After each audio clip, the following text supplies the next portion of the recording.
cheapest square body on Marketplace. This escalated quickly. We got a deal on that truck, on that trailer, another trailer, and a bunch of truck parts. I don't know what I've just done. It's either awesome or I've made a massive mistake. I didn't look that hard at it. I just said, okay, this thing has been off the road for over 10 years. She seems to have a little rust here and there, but in here she's getting a little chewed up. Driver's door seems okay, although that's a little... Good news is it's got vent windows. Bad news is it's broken. Somebody took the drip rail off. If I'd noticed that, that would have been a deal breaker. Come on, America. Foul. Growing some moss right there. Tires are totally shot. Little door bubble, rocker rust. That thing has been sitting a while. 2014, the last time it was registered.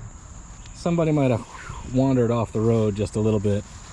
Well, yeah, I did point out, because of the dump bed, the fuel putter inner has been relocated to under this fender. So you actually have to lift the bed to give it gas. Yeah. Okay. Okay. That's not... There's some 74 C10 AC. It's a lot of Hornets. Not really sure what we got going on here. We'll just call it custom. Oh, oh, free Sawzall blade. She's okay. I mean, well, it could be worse. So Corvette engine, the man says. Dude actually went out and bought a brand new battery. It looks kind of like an Edelbrock, but it kind of doesn't look like an Edelbrock. You know what I'm saying? It's got one of these fire starter fuel filters. Rodent nests going on in here. It does have an Edelbrock intake. That's kind of nice. No. Well, it's got oil in it. I mean, that is bright red and clean. He did say it was rebuilt. This has some serious Bubba wiring. Holy mackerel. So we got power steering, manual brakes. Huh. Oh, it smells so bad in here. That's a lot of poop. Definitely starting to believe this is a late 70s, early 80s engine. Timing mark straight down, dipstick on the wrong side, no center punch valve cover, so it's earlier in the 80s. Yep, this is fine. This is super good. Oh god. Well, this isn't any better. After that under hood ballet, I'm thinking about trying out for Swan Lake. Early 80s 305. Not surprised, not even mad about it. This is kiboshing our adventure a little bit today. I can't help it, that thing is cool looking, but the skies are about to open up. So I gotta see if I can get this unhooked. Possibly get this out of here. Guy threw this super cool seat. I wish it was in better shape, but it's not. And guys, I didn't even show you the coolest part yet.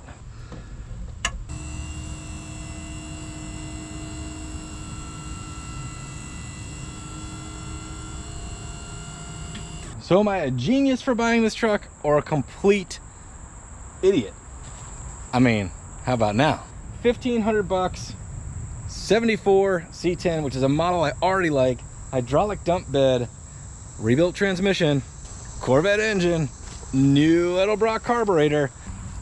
But honestly, somebody did an okay job with this exhaust, which is somewhat surprising because we discovered in the glove box that this was an inline 6 vehicle, so it did not have duals. So somebody cared a little bit. So maybe that bodes well for the health of this engine, which we did discover is a 305, not a Corvette engine. But I am perfectly happy with 305s. People hate them for some reason that I just don't understand. It's probably the internet. Gang, the mosquitoes are plentiful and ravenous, and they're showing up in hordes.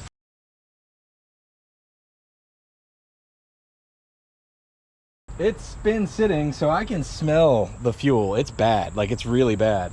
I haven't really looked at the trailer much. We'll dig into it in a minute. I think it's 16 feet. I didn't even measure it, honestly. But it did come with this winch and this battery, and that's how we got the truck onto the thing. And then in the rain, I ended up just putting it in neutral and rolling it back. We didn't even put the ramps down. It just, you know, it just made its way off. So, all All right, team, I got the fire extinguisher out of the van just because I don't want to burn this thing to the ground just yet. But I do want to see if it'll run. So it's easy enough to see in here that, you know, the wiring has seen better days. Okay. Oh God, I should not have left that glove box door open. Oh, jeez. It did not smell as much of mice yesterday. All right, here we go.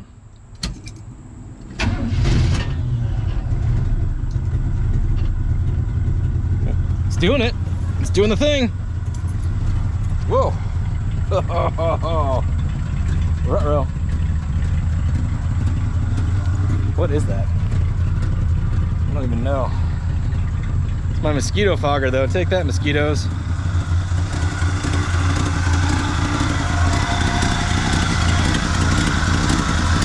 All right, so we got a significant exhaust leak over here.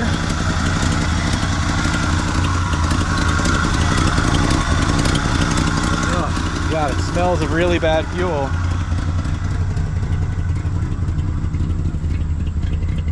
But it's idling. It's actually running kind of okay. Like kind of. It's smoky though. I don't like that. Maybe it'll come around. I don't know. She definitely smells like burning oil, but it's running, which is remarkable. It's idling even. It was running, and it was running with a vacuum leak. So that's off to the transmission, it looks like, which I don't think that's enough. I don't think that's enough vacuum for the transmission, honestly. Believe it or not, this is the first turbo 350 I've ever had. I don't know what kind of vacuum they like, but I would imagine it's more than that. And I got a feeling that's a ported source. Anyway, let's check the oil, see how bad the oil is again, because I don't want to blow this thing up, even if it's not very good. It's not dead yet. It's really not that bad. All right, she's okay. She's a little thin, little thin. We'll get it changed out soon, but I can't believe it's running. Let's put a vacuum gauge on it and see what it tells us. That's not terrible. It's not great, but I have no idea what the timing is. I don't know what's going on, and it's running on ancient fuel. But that's not death. All right, I can tell you right now the timing is off. So two things I just learned. It's running better with more timing. When the vacuum advance is getting its vacuum from the manifold source, it's getting advance at idle. And it's running happier than if I do that. So it needs timing, step one.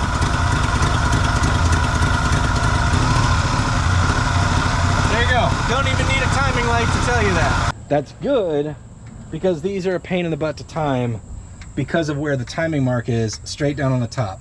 Definitely a call sign of an 80s small block, and I hate it. Now, the other thing is that this is going to the transmission. So that means the transmission's running off a ported source, which means it's only getting vacuum under partial throttle. I don't know if that's how it's supposed to be, but methinks it's not how it's supposed to be. So before we go crazy with it, there are two other manifold vacuum sources, one on the intake and one on the back of that carburetor. Thinking we ought to tap into one of those and change the situation for the transmission, and then we should probably change the oil, and then we can think a little bit more about running it and maybe even trying to see if it'll actually drive. It's also occurring to me now that I have not checked the coolant, and well, it looks like jump back. There's coolant in there, and it's green, and it smells like coolant. I don't know who put this truck together. Guy I bought it from said he bought it for the dump bed. He drove it home, transmission went out. He was frustrated, got the transmission replaced, and then never really did anything with it. So there is a temperature sending unit down there in the head. We have the option at the valve cover, and we have the option in the intake, but right now there is no temperature gauge. And knowing if this thing overheats is going to be pretty important. there were gauges around here somewhere. We found some vacuum fittings, so that'll be cool if those work, which they should. Now, gauges, because if there's a temp gauge around here, we'll try to run it. So if you guys are new to this channel, we're wandering around a garage on a property that was also abandoned that I bought. The guy that owned it before me was sort of an amateur racer kind of. All right, we got oil, we got temp, and we got amps. This thing is coming with, oh no. Oh wait, no, are we okay? All right, we got some options. Well, we got one less now. So I can see the oil pressure's hooked up to something. Hey! Hey! Look at that, we got oil pressure and everything. Hot dog. Okay, that's cool. That gauge works. That's neat. And I know it's mechanical because I can see the little tuba dude. We're just gonna give this hell. I don't think in this engine compartment you can use too much. All that stuff, yep, give it some of that. We got an exhaust leak, gonna have to tighten that soon. This one over here is gonna give it up eventually. So we're gonna see if we can break this thing off. That doesn't wanna go nowhere. All right, I got something, I gotta work it back and forth. Did I break it though? All right, you may have noticed that this is feeding the wrong way, sort of toward the front of the car, which means in my future, I'm gonna have to undo all of this to run through a hole in the firewall. But I made the full-grown adult decision to say, you know what? I don't want to lay down in a bunch of rat poop right now.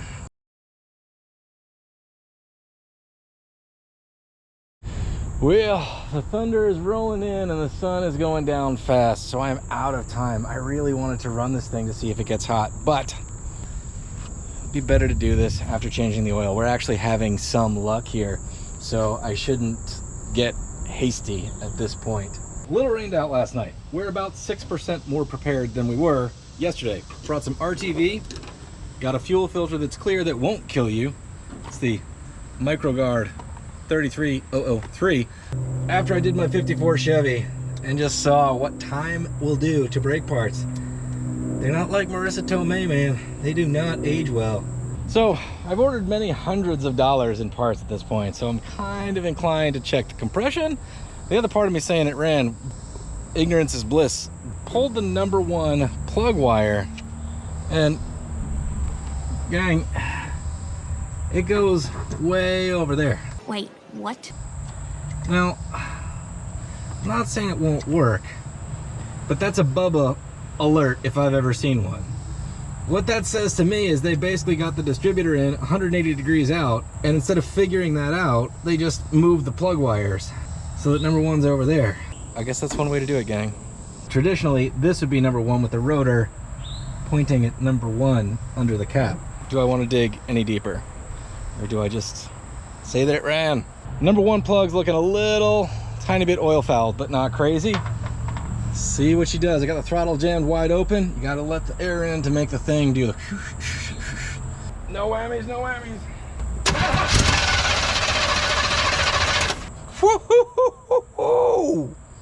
160. I'll take it. #2 plug. Looking the same, not bad.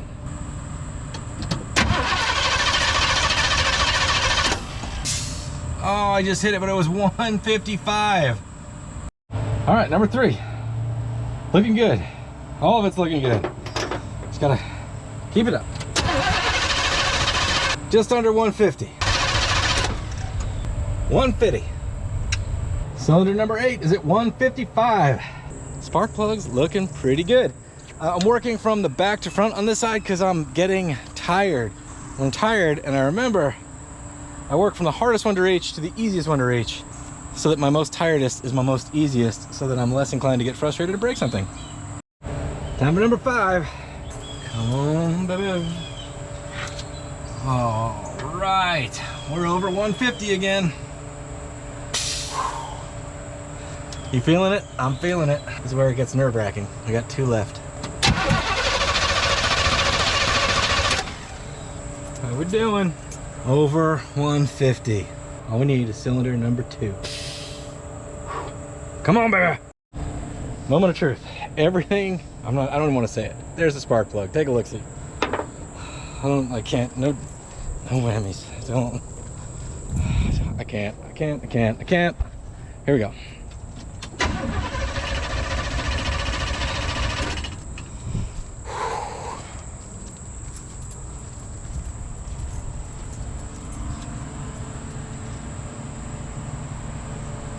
Whoa!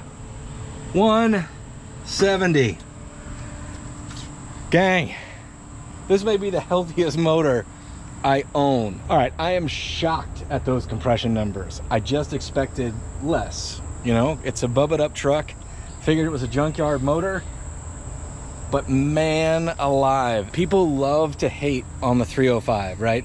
I don't get it. I feel like back in the day, somebody had a 350 and they poo-pooed on a 305, and then everybody started being like, yeah, they're terrible, blah, blah, blah, terrible.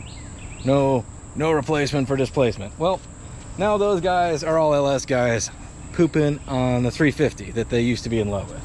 But I'll tell you what right now, if you got a 305 that's doing that kind of compression and you're gonna pull it out to put a 350 or an LS in it, call me.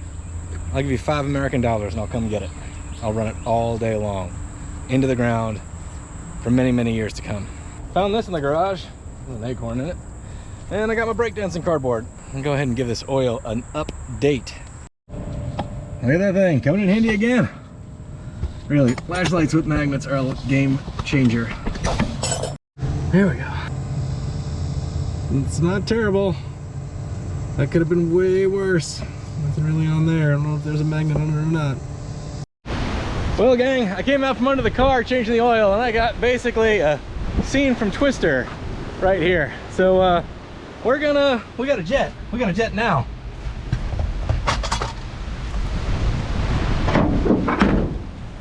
Well, that storm was something else. Came in out of nowhere, and boy howdy did we scurry. So she's all filled up with oil again, new fuel filter. So we're gonna add some fresher fuel and some Marvel mystery oil, and that will help soak up some of the bad gas, or at least moisture that's in the bad gas. It is over 90 degrees and at least a million humidities. Now we're gonna go ahead and time this thing by vacuum. With any luck, we gotta try driving it. I don't know if it has brakes or not. I don't know if the transmission pulls.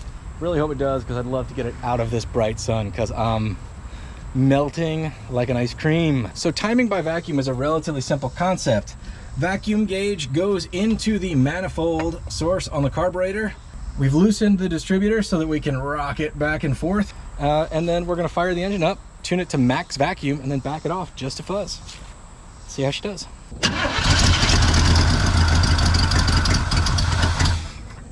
All right, she's running, kind of. I disconnected the vacuum advance that was attached to the manifold, so I'm gonna go ahead and just advance it right off the bat, see how it does. Like 15.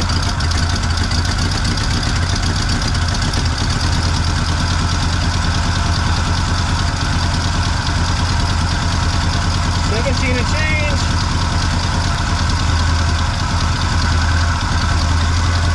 Pretty good at 19. So she's holding up all right at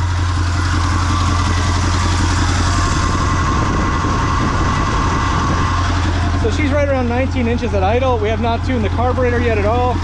I also think these plug wires are shot. We haven't looked inside that cap. So maybe we'll do a little carb tune while we're at it.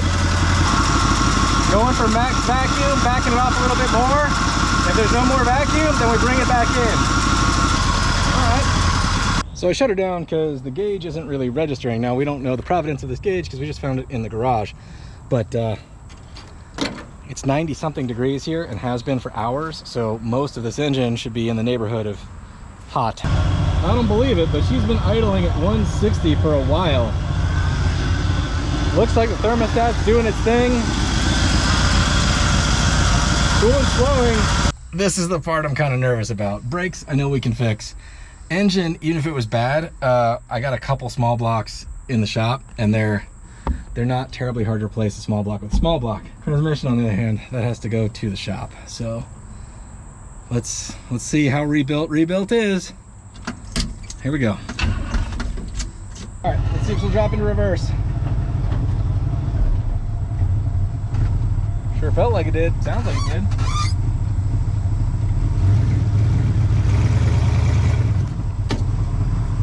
What do We got reverse, baby. Hey, and we got kind of some brakes. Neutral. We drive.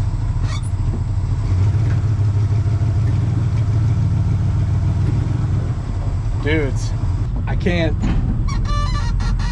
believe the brakes even kind of work, you know? I might have forgotten that the oil thingamadoodle was under the truck in my panic running away from the storm. And then in my excitement to try the truck out, I might have run it over a little bit. My bad.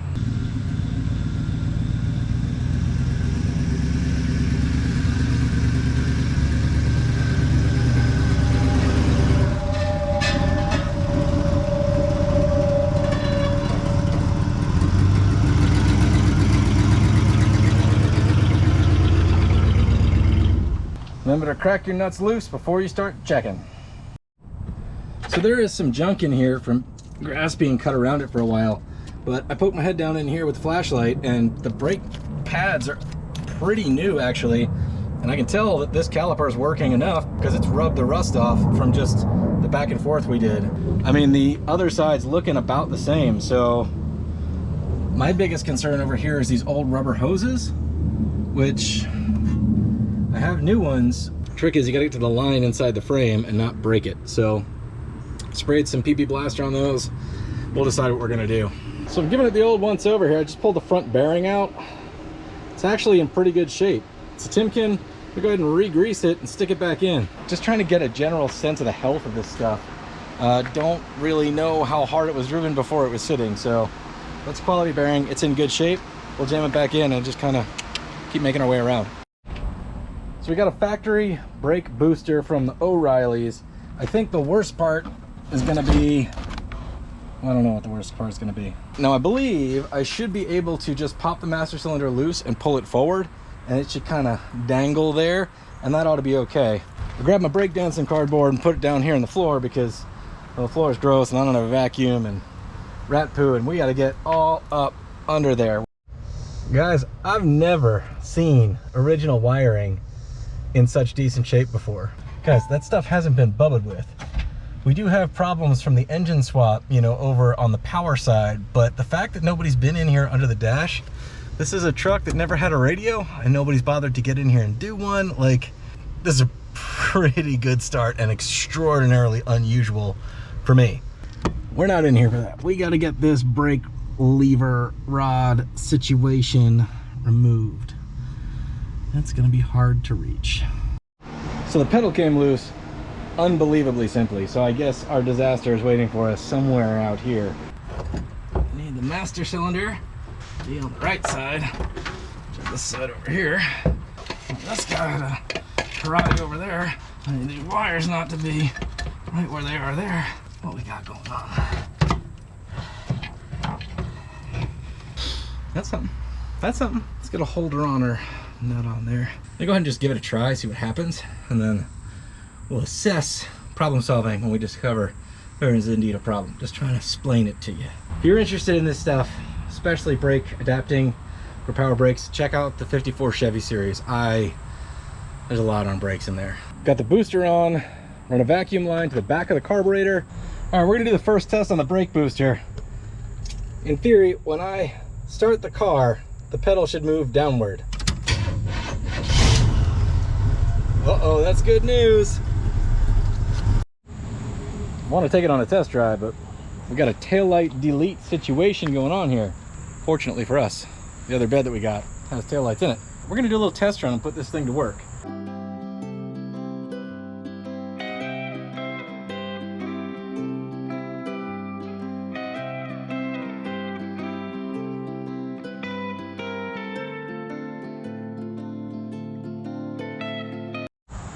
All right, she didn't unload herself quite like I'd hoped, but it's not just a novelty act. I think we do have a lot of dirt to move around here, and we'll be doing it in relatively small quantities, and I think that's gonna be pretty helpful. What do you say we give it a try? See if it'll actually drive after 10 years. Like first, second, maybe even third gear, if we're feeling lucky on those tires. All right, it's gonna be the first time on the road in over 10 years on horrible tires and bad gas. This is a terrible idea. terrible idea, but I can't help it.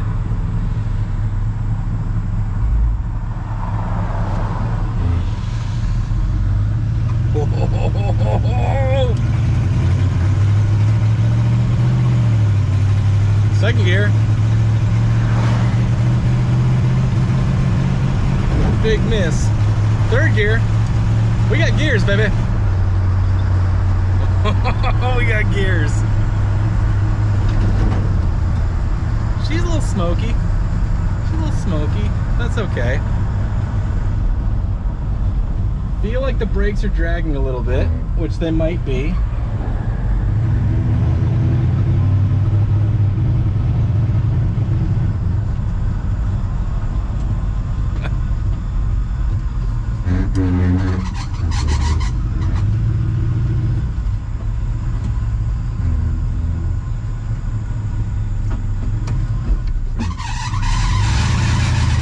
We're gonna need a power steering pump for sure.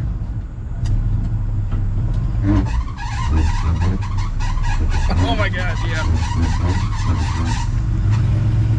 It's full of fluid, but it ain't doing nothing.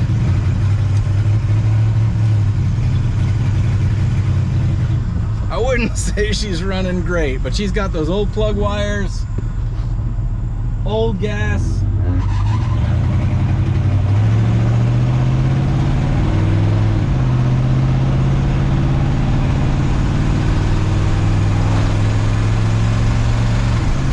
I mean, she's not moving.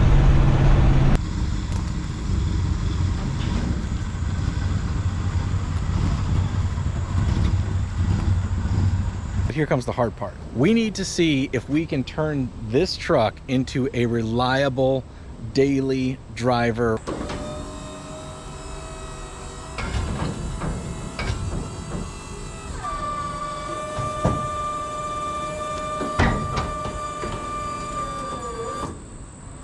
That did not go as planned. So we just disconnected the battery because the switch apparently stuck. Hopefully we didn't burn out that pump. That's gonna be hard to drive home like that. Dang it! What on earth? Let's see if we can accomplish our first task before we figure out what new task we just invented by having that happen. Can't even. Oh, this is dumb. Alright, this is on the list of things to fix to make it a daily driver. This aggression will not stand. Should have bug sprayed before this. I just didn't think it was going to be such an exciting process. Alright, that ain't much, but it's something. It's like whack-a-mole. I got like 20. Alright. The switch is not sticking. That doesn't mean it's not busted. Alright. That's how we solved that the other day. Here we go.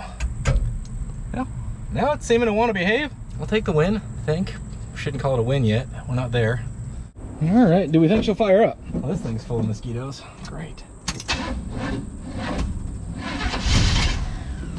Come on, buddy. Work with me. The dog is waiting to party.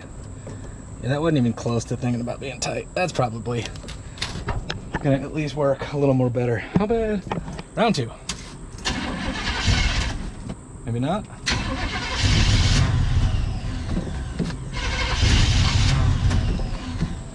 Gas making happener. Whoa, that just popped off. That's dangerous.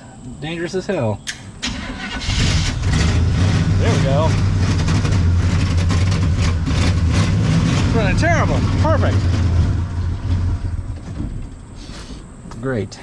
Carburetor's on the list in case you guys were curious. I think the timing's a little too advanced. We already knew that, but let's go ahead and just give it way too much idle. Come on with it.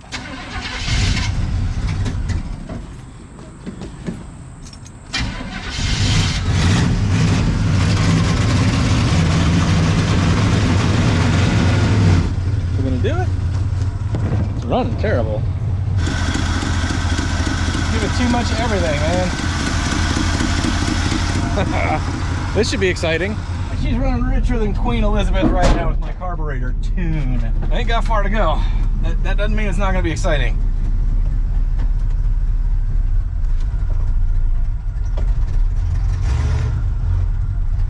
It's weird. The throttle response doesn't exist. It's like there's no accelerator pump, which there's probably no accelerator pump. All right. In case anybody's wondering, like 30 mosquitoes have jumped in to come along on this ride. It's either got all or nothing.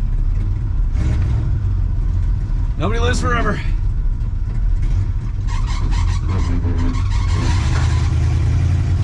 Power steering, that's on the list. Oh boy. I don't think we're gonna make it. Doesn't mean we're not gonna try though. Man, she is smoky.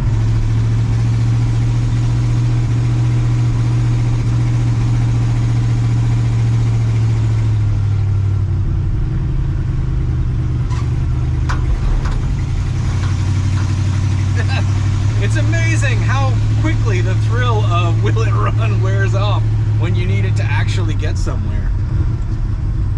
Like, check off the list. Now I actually need it to be a truck.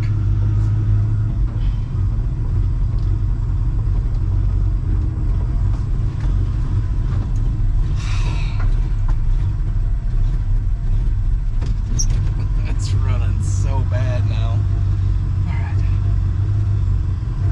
No need to be getting jealous. You are number one. Family. Ohana. She made it back though. That's pretty remarkable. We need a checklist. Carburetor, power steering pump, timing, plug wires. All right, there's a whole mess of stuff we got to do on this thing, but first things first, gotta let number one dog check it out. So we found a lot of suspect work under the hood. We got to get through this carburetor. It's been sitting for a long time. I believe it was listed as new in the ad. None of this feels very tight. Yep. Yeah, I can. I just did that by hand. So we might have had a monstrous vacuum leak in this general area. Like, what did I just do with that? Anybody see a screwdriver? I don't know how I feel about this Mr. Gasket spacer. I don't feel good about it at all. Come on. I don't think this is speed making happener material. This is a vacuum leak making happener. We got a square bore Edelbrock carburetor intake, an Edelbrock square bore carburetor. I don't think we should need an adapter plate at all. Am I letting the rednecks confuse me? I'm gonna tear into this thing. I'll bring you in if there's anything interesting inside. All right, just like that, we got something to see. So we got a good bit of corrosion on the bottom of the float, so we need to see if those guys are any good. Down on the secondary butterflies, we've got some mud caked in there and a leaf. I wonder if it's an old mud dauber or dirt dauber homestead. And then on top of that, it's not looking good in there, gang. It's just, that's not the right color, and there's a lot of silt.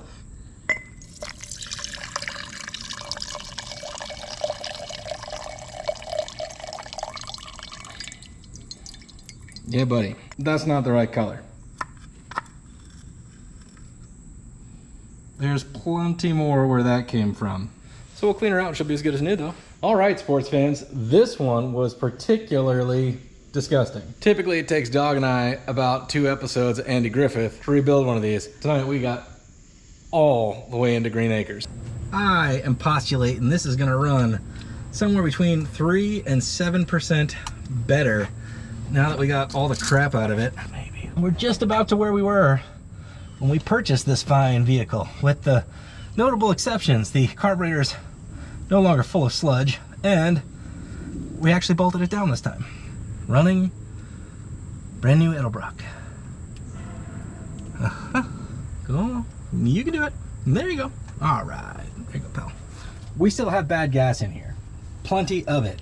With some silty stuff. The difference is we're running this Wix paper filter. This is what we took out. These are super dangerous because they're in theory a replaceable filter, and they're glass, and the seals stink. So they break a lot, dump fuel all over your engine, set your rig on fire, and burn it to the ground. The other thing that's terrible about them is if they manage to not burn your stuff to the ground, well, there's just a screen in there. That's not really a filter, that's a screen. So the stuff that was in the carburetor went straight through this thing, like straight through it, and became mud back in the carburetor. All right, you get that no starting condition. We've been fighting it over here on the negative, but now I'm seeing this. Look how craptastic that is. Maybe I wiggled it around good enough to start that time. Gotta fill the carburetor. Listen to that, gang. I didn't touch the gas. I didn't touch nothing. That's at least 6% better. Good news is there's a lot of room under here. Thing about that is there's a lot of room under here. Can't reach nothing. Come here, little buddy. Well, hot dog. All right, that looks pretty darn new. This cap is looking pretty new. Like, really, really new. All right, plug wires are off. I inspected them. They are bad. And that is great news because we have a problem that could be caused by bad plug wires. So what we want to see? Bad plug wires, because it's a pretty easy solution. The biggest offenders are right there. You can see where it's either arced its way clean or rubbed its way clean or whatever. All right, we got some fresh plug wires. It's getting late. Let's give it a whirl, see if it does more better.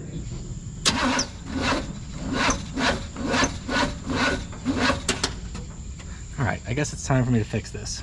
I don't know if you could see that, but that was a puff of smoke coming off positive terminal. Let's deal with that and try yet again. This is obviously very many loose and will not do. This crusty, tired, oxidized junk and this rusty thing are what we're making contact. All right, that's more better now. Check the ground. Yeah, we're good.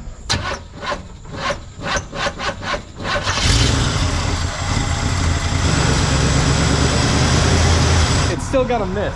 Got the timing light hooked up so I can see not only the RPM, but I think if I poke my head down in there, I can lean over this without putting myself in mortal danger to see if we can actually time it. Having a little bit of a hard start issue, which could be bad battery cables and bad connections because this is bubbled up, but it could be too advanced timing because I tuned it by vacuum, just kind of in a hurry with vacuum leaks and a bunch of stuff being wrong.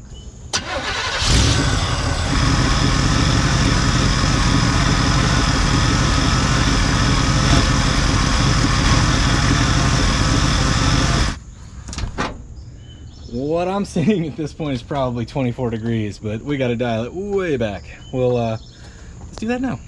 Let's see if we got it loose enough. There we go. Let's fire it up, see what we got.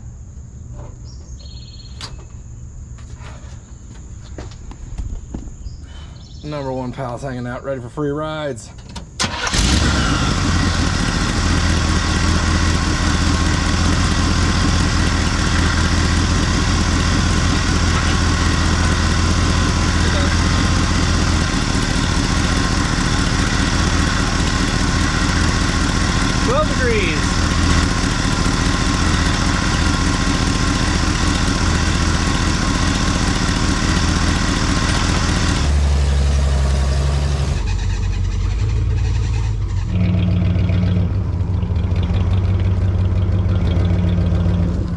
This tire just decided to start replacing itself.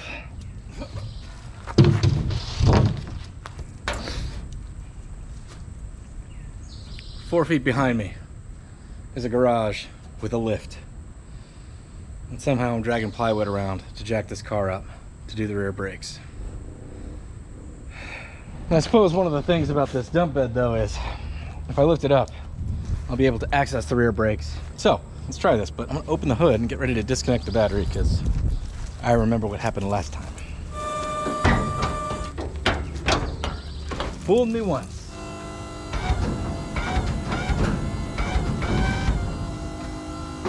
Doing it again. Dang it, why is that happening?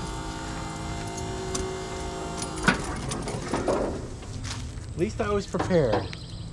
On notice. What would do that? Maybe the solenoid is sticking? I'll deal with that in a minute. Well, this definitely does make access to the brakes significantly easier.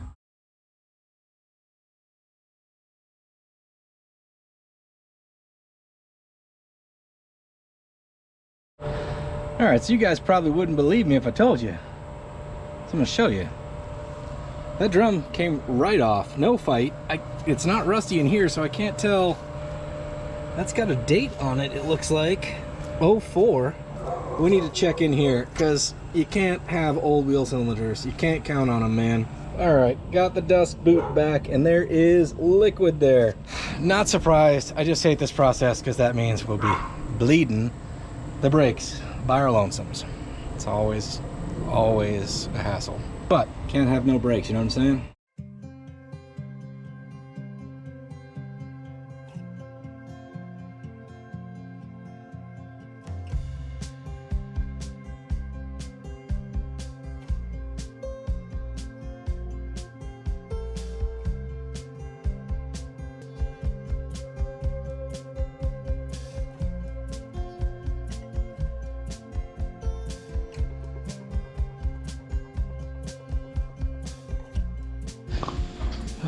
Here I am with a garage like a full-grown adult, and yet I'm working out in the yard. All right, it is a lovely morning. Got my fan guy charging in the sun, got number one dog hanging out, and we got really lucky on the rear brakes last night. The brake lines usually don't like to come loose from the hoses or wheel cylinders or whatever. When you start breaking brake lines, then you start replacing brake lines. Hopefully we can carry that good juju into today, because today we need to get down inside the frame right there to where the brake line connects to that brake hose. We're gonna go ahead and do it because, well, we know better than not to.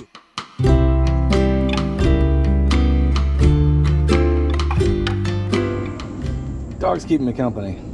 That's the only thing getting me through right now. We are rapidly running out of daylight, team, so back here by the hydraulic motor and pump, the solenoid seems to be sticking. That is my best guess of what's happening, because lately is the switch sends power to a solenoid. The solenoid turns the motor on via a more direct, powerful connection. This one runs back to the starter, and then there's a valve in here which controls the up or down, which means if it's being stuck on, it's here. It's not getting stuck up, it's getting stuck on. I have this battery isolator. The idea is it can do 80 amps of continuous pass-through when you give it 12 volts to the terminal. So I feel like that should work just fine for this situation, and give us a clue as to whether that's what our problem is. I'm pretty sure it's what our problem is. I hope it's what our problem is. I did get into this thing trying to clean up the wiring, so I may have boogered it up. Would not be the first thing I tried to fix and in turn broke. Guess that can dangle in the breeze for a minute. Who wants to see if we can explode a hydraulic motor before the sun goes down? I do. Let's watch it break. All right, battery's hooked up, battery disconnectors standing by. Yeah, buddy. Yeah, buddy.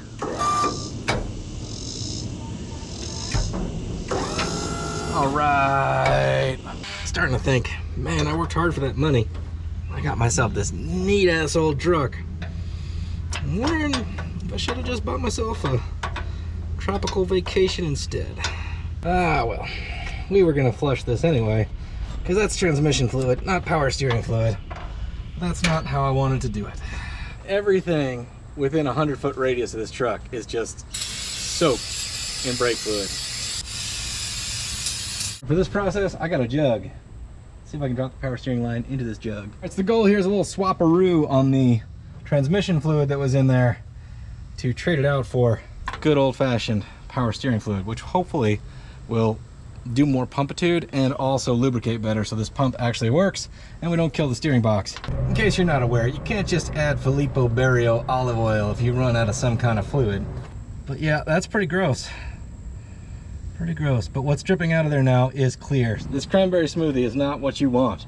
We're gonna give these wheels a high-dollar paint job.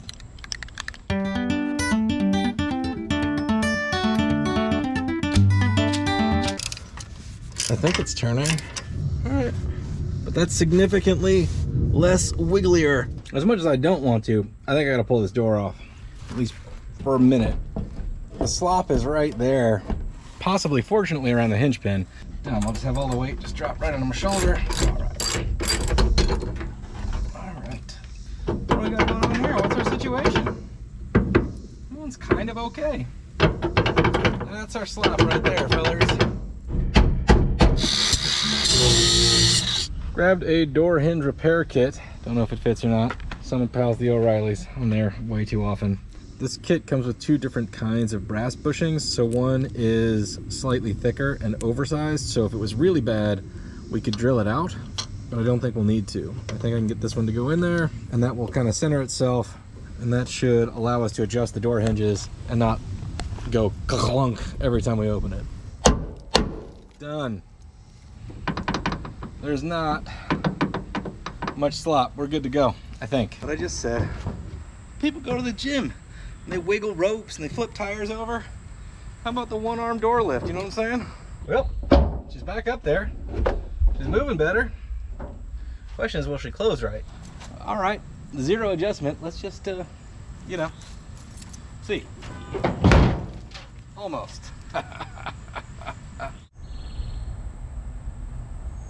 The door gap is clearly off. I thought it might be like the van and you adjust the hinge that's on the body, but I'm wondering because that hinge is bolted on from the outside. On the van it was bolted on from the inside, so I don't even know how a guy would get there to adjust that.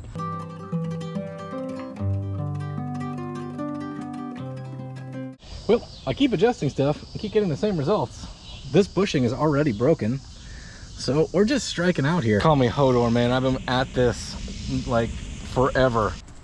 All right, gang, brighten your day. Sometimes you just gotta walk away. And this morning I came out and it was completely obvious. I looked at something that I had not looked at yet. Follow me. See this bend right here?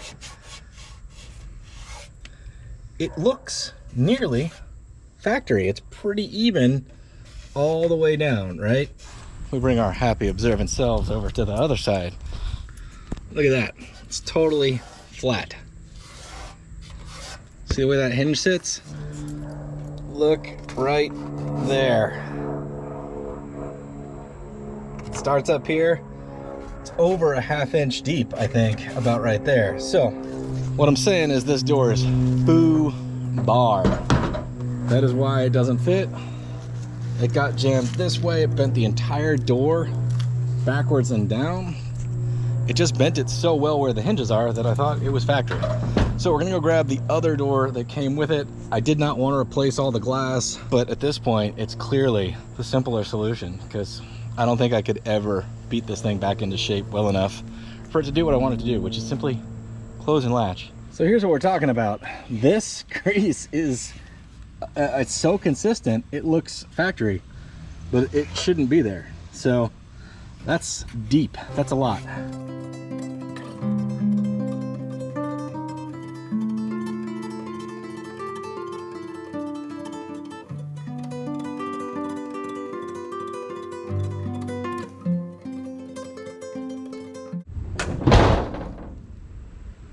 Only took forever. All right, we're still not done. We got to move all the guts. Perfect. For a wreck truck, it's not that bad, but it's closing and it's latching relatively easily. That's what I'm after. It's not much of a door if it doesn't do that. So we've got to move the vent window system, the regular window, and obviously figure out why that's all that way, and the door panel. And then we should probably paint the door, and we should probably bang out this whoop-de-doo. It's all gonna be great.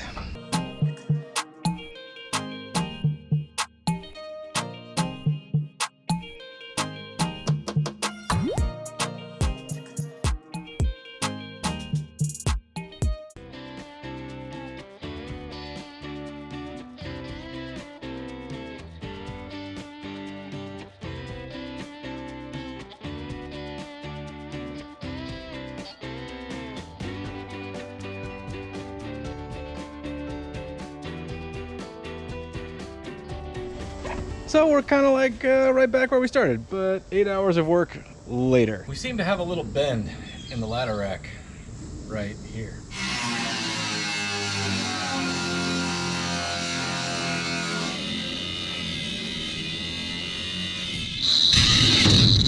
There we go.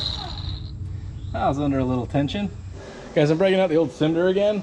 I just went to lift it this little distance. I forgot how light it is. It's insane. Welding with no sleeves on. It's like having a toothpick in your wedding photos.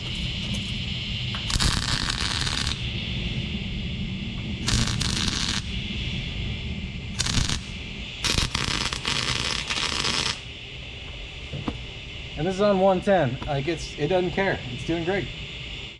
Well, gang, we've made a lot of headway. I'm not gonna call it progress yet because we haven't tested a lot of stuff, but we need to start doing that. And it is still foul in here, despite the fact that I pressure washed it.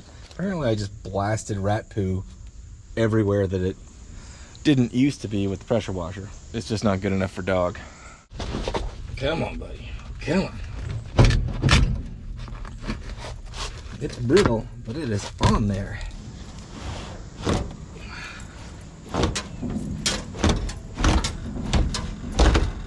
What in the redneck race team do we have going on here? So I'm vacuuming around and I realize seatbelt's been cut off, and then put my eyeballs up here and, well, hot dog, instant shoulder belt. I don't mind a couple little drain holes, but guy could lose his pocket knife down this one, so it's got to go. We're not gonna do a lot of trimming and fitting. We're just gonna put in a piece of Hobogon right there. Making a toe board, team.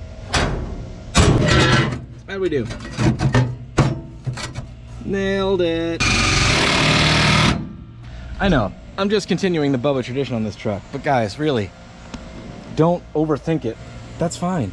Time for the instant interior makeover. We're going straight to the Hot Rod Playbook. $30 Mexican blanket. It's now instantly good enough for the dog and too good for me. I'm afraid to sit in it. Power steering. Yeah. Oh.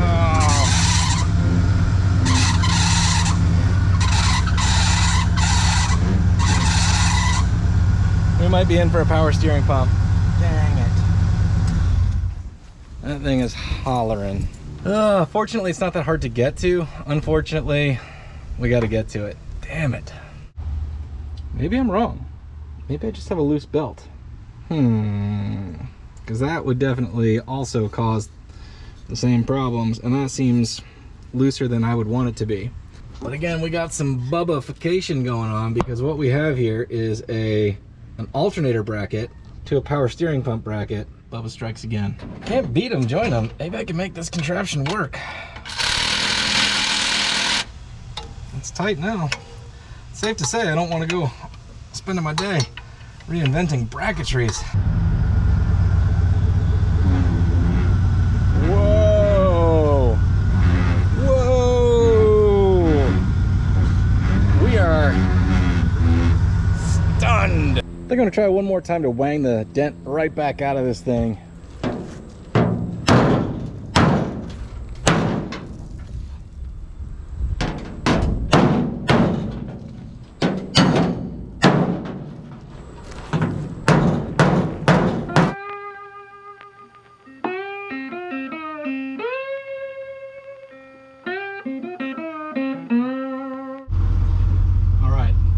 Make it about a mile to see the tire man, which doesn't seem like much considering though that we blew a tire in the backyard turning it around.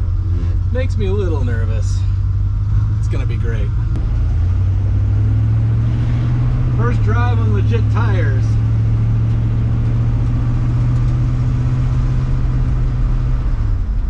Significantly mo better. So I took it for a quick lap around the block, and then I had to clean off my brand new tires. They still had the blue stripe on there.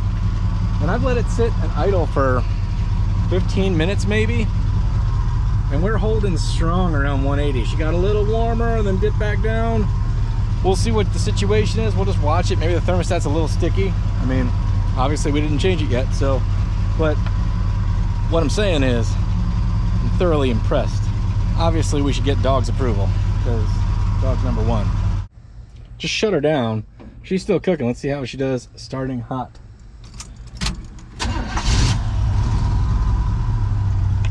Cannot argue with that, gang. What do we think, bud?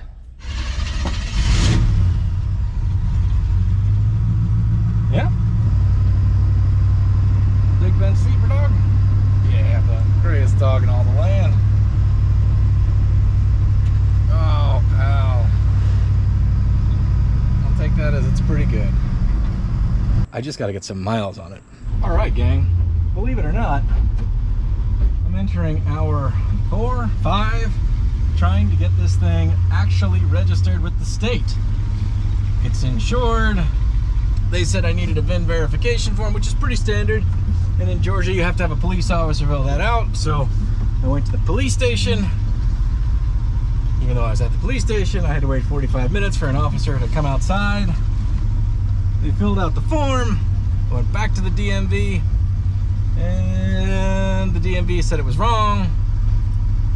And they said, well, is the truck here? And I said, well, no, because it's not legal to drive. And they said, oh, right. I said, well, you got to get the form redone. Here we are. This will be my third trip to the DMV. There are police officers there. So we're going to see if we can get it filled out there. And that's probably, it's going to take us on something like a 30-mile round trip. So I guess that's a good inaugural run. Also means we'll be sitting in traffic at 5 o'clock and 90-degree heat. So I guess we'll see if it overheats. Yep, that's about right. We were just putting some gas in there. Had to do the contraption.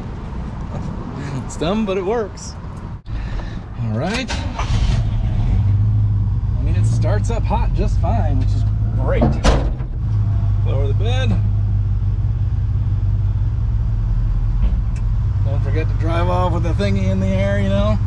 Resume adventure. On 3. 1, 2, 3. Adventure.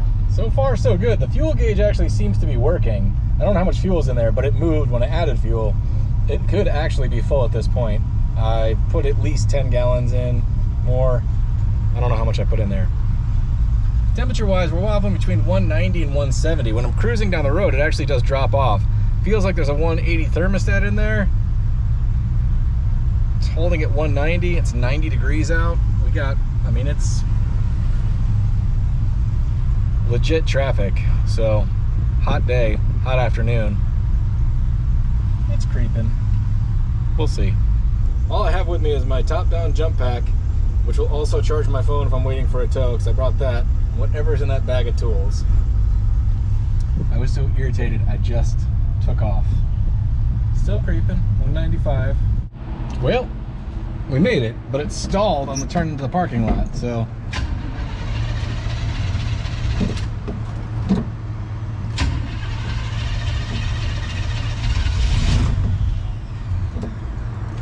Let's see what's going on.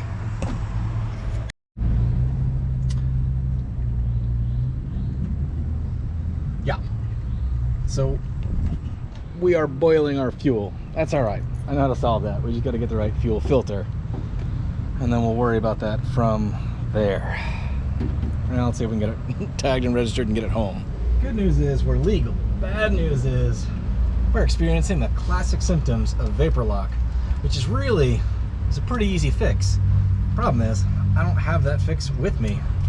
We are, oh, I don't know. I'm gonna call it, it's rush hour. So we're gonna call it a 45-minute ride home in 90-degree weather. And that's exactly the type of situation that creates a lot of vapor lock, which creates not only start conditions, but stalling in traffic. Put in a new fuel filter while we're at it. It's a lot of silty business in there. Watch this. Not good. Standard test drive issues.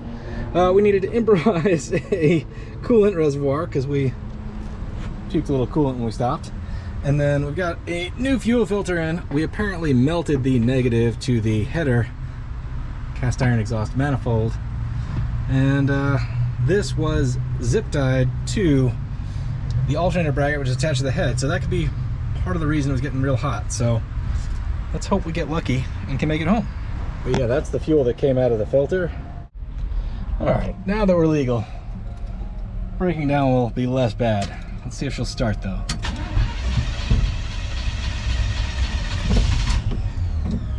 Probably got to fill up the carb.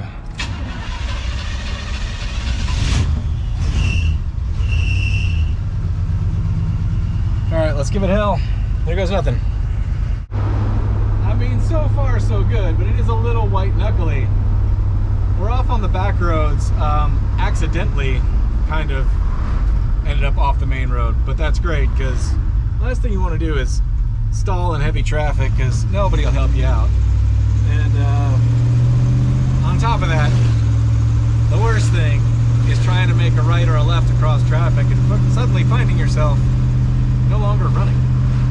Too much symbolism going on here. I just stopped at the scrap metal yard, either to drop the truck off I should just try to make it home because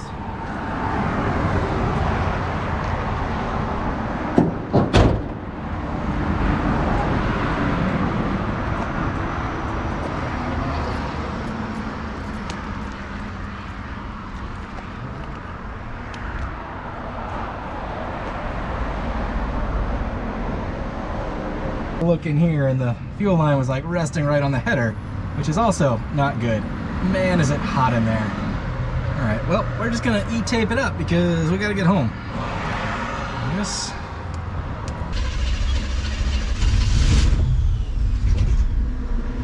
Should not have turned the car off.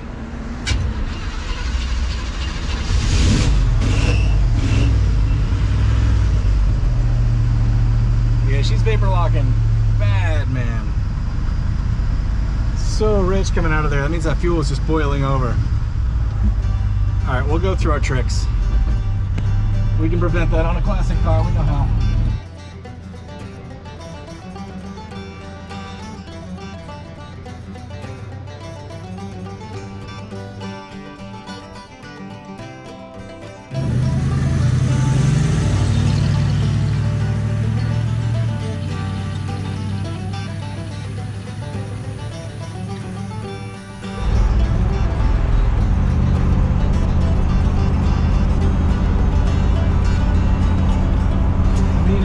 Pretty good, gang.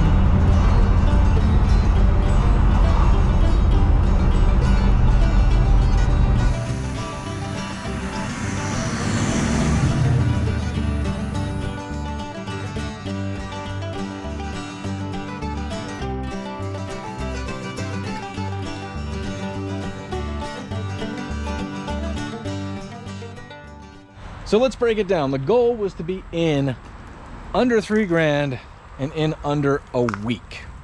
So timeline wise, I'm in, I think 35, maybe 40 hours on it. Linear time, that took about 10 days for me to get 40 hours into this thing. So dollar bills. Let's say I paid the $1,500 for the truck. That was the asking price. I bought it with a bunch of other stuff, but let's pretend that every penny of that went straight into the truck.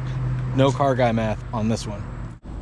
Right off the top, tires were shot, had to get new ones. We're in about 500 American on tires and mounting and balancing. If you know a cheaper way, put it in the comments, because it's inevitable. If you buy a car that's been sitting, you're gonna be buying tires. So when I got started on this, I ordered everything front to back for the brakes from O'Reilly's. It was about 700 American dollars, and that included the power booster to upgrade from manual brakes to power brakes. But lucky for me, I returned about half of it. The drums were good, the rotors were good, the calipers were good. So we're in about 350 American on brake parts. So tune-up wise, I had a lot hanging around. Carb kit, plug wires, fuel filter, and then we did an oil change. But let's say I didn't, we'll call that 150 American for all the basic tune-up 101s. So not so bad.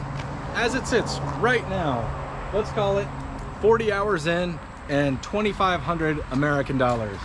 Running, driving, going down the road, and no longer sitting in someone's backyard, slowly rotting away.